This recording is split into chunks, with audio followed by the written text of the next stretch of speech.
Ça doit bien faire 15 ans que j'écoute Orelsan et pour l'instant il m'a jamais déçu. Et j'ai bien l'impression que c'est pas aujourd'hui que ça va commencer. Bonjour à tous, aujourd'hui on va parler de Yoroi, le dernier film avec Orelsan, écrit par Orelsan et le réalisateur David Tomaszewski, je suis pas certain de la prononciation, désolé, qui a déjà réalisé plusieurs de ses clips. Alors David, je vais l'appeler David, on va gagner du temps.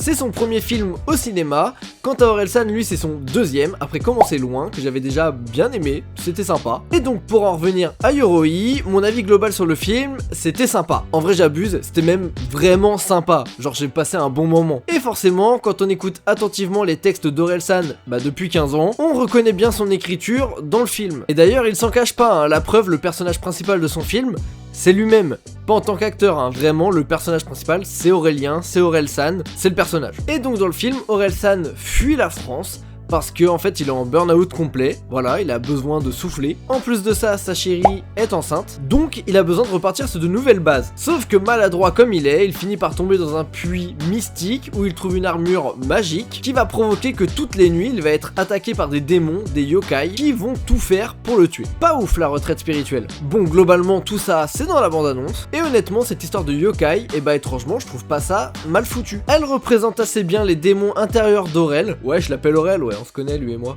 Et au final, les démons qu'on peut tous avoir en nous, que ce soit nos addictions, la pression sociale, la peur de devenir parent aussi, etc., etc.